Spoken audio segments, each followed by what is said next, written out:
Neno hili si hivyo. Mambo ni matatu.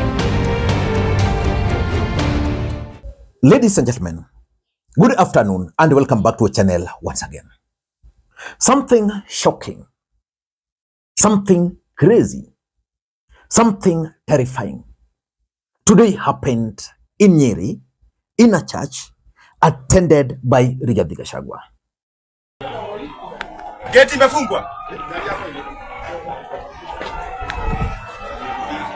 Kama geti itafungwa, si wengine wanaweza kupotea na magari.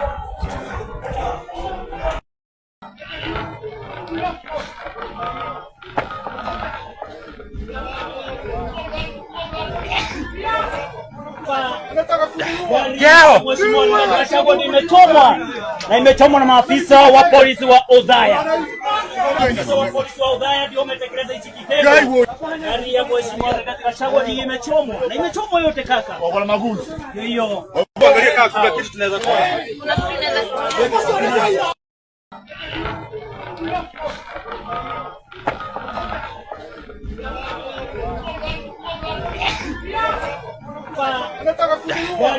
Mheshimiwa Gachagu imechomwa na imechomwa na maafisa wa polisi wa Othaya. Maafisa wa polisi wa Othaya ndio wametekeleza hichi kitendo. Gari ya Mheshimiwa Gachagu imechomwa na imechomwa yote kaka. Wala maguzi. Hiyo. Personally, if you are to ask me, what happened to Rigathi Gachagua in the church today should never be allowed to happen to anybody again in future.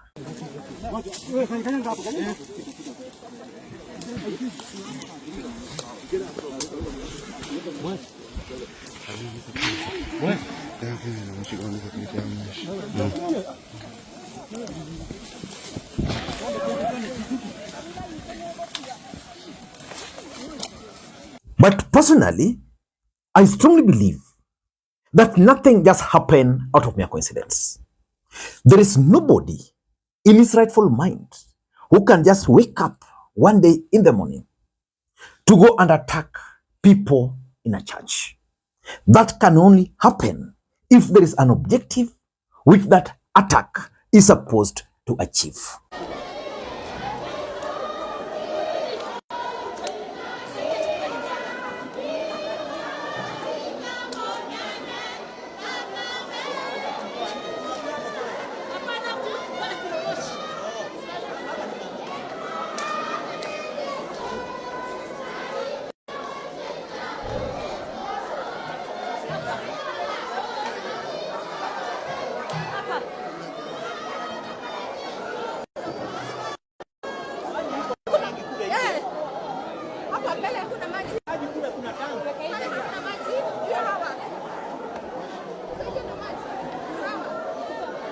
Ladies and gentlemen, in this video, I want to reveal to you guys the motive behind the attack of Rigathi Gachagua in that particular church. Because Rigathi Gachagua was in Nyeri yesterday. And from yesterday's event, it was very clear that Rigathi Gachagua was trying to stamp his authority. Someone somewhere had to try to stop that. Mimi nitakimbiza yeye kama baiskeli ya kuibiwa. Harambee! Harambee! Munasema. But before I reveal to you guys all this, in case you're watching this channel for the first time, please take a second or two, click the subscribe button so that next time we produce a video like this, YouTube will automatically notify you. And to the subscribers, I want to continue thanking you guys for your continued support, because without that support, this channel cannot be where it is. Ladies and gentlemen, I know you might have noted that in the past 1 week, I've been slow a bit. The truth of the matter is that I've been unwell. In fact, yesterday was crazy on me. I've been unwell, but I think I'm recovering well. Ladies and gentlemen, why do you think someone sat somewhere and figured out that we needed to go to this particular church where Rigathi Gachagua was going to worship with the people and attack it? Number one, personally, I strongly believe that William Ruto has devised various strategies of dealing with Rigathi Gachagua. And one of them is to disrupt his political activities. It's very difficult to disrupt Rigathi Gachagua's political activities during his political rallies. Why? Because during political rallies, the crowd is huge and people can easily overpower the police. And one of the easiest places to attack is church. Because in church, you find women, you find children who just woke up to go and pray. That's exactly what these guys are doing. And church is also one of the effective places where someone can easily communicate. So Rigathi Gachagua got an opportunity. To go and worship with these guys. I can assure you, he would have easily relayed his information, whatever he wanted to pass to the people of the mountain through this church. So they had to disrupt him. So I'm 100% sure that moving forward, we'll start seeing this escalating from attacks on church, probably to now attacks in political rallies. Because remember, Rigathi Gachagua comes from Nyeri. Nyeri is expected to be his stronghold. Then we are told that the police and the goons went and attacked this church. The strategy is try and stop Rigathi Gachagua from executing his political activities across the mountain. That's number one. Number two, and this is now a clear pattern. There is a strategy to scare church leaders from inviting Rigathi Gachagua to their services. Maybe he will only be allowed to go to the Wamunyoro church. I don't know his village church there. But clearly, it's now a pattern that whenever Rigathi goes to these churches, what happens is being attacked. So next time he will tell church leaders that, I'm coming to worship with you in Nakuru, maybe in Laikipia, or maybe in Nyandarua there. Then these guys will tell him, no, we don't want you because we don't want the chaos. And this is not the first time. I think it began even at the peak of his impeachment. That's when now him being attacked in churches began. Ladies and gentlemen, the truth is, and as we speak, church leaders will now start fearing inviting Rigathi Gachagua, because if they invite Rigathi Gachagua, then the churches are going to be attacked. For example, look at what happened here. Which pastor would want his church to experience this kind of similar things? Who? Nobody. And number three, I don't want to rule out this. I don't want you guys to rule it out. It's a possibility that Rigathi Gachagua and the team are actually behind this to win sympathy. Rigathi Gachagua has a very dangerous propagandist in the name of Cleophas Malala. And Cleophas Malala is a script writer. You never know.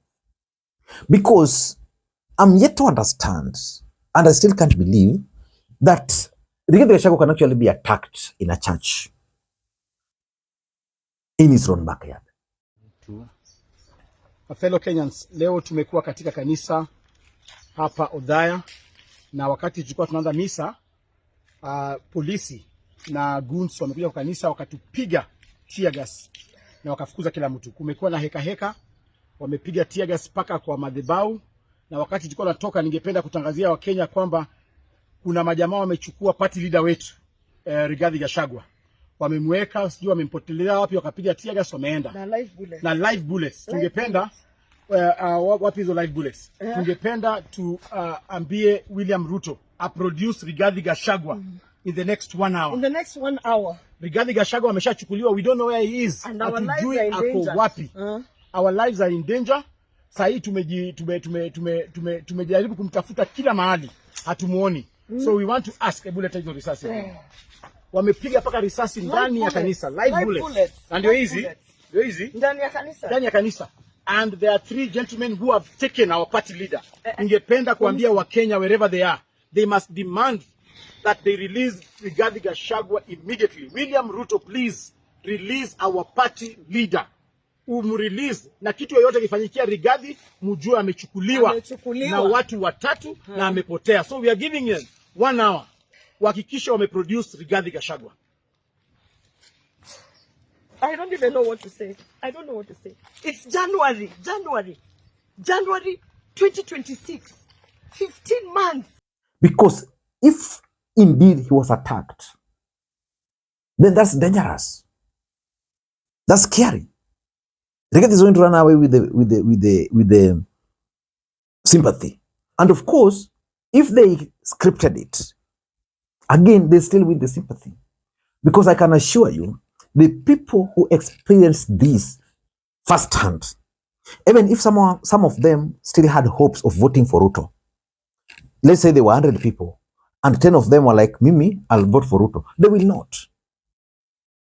So maybe they crafted this script to win sympathy. I don't know. I'm not saying that's what happened, but it could be a possibility. And number 4, I'm looking at it as an elaborate strategy crafted by Rigathi Gachagua's allies from the mountain to use violence to scare or to manage Rigathi Gachagua.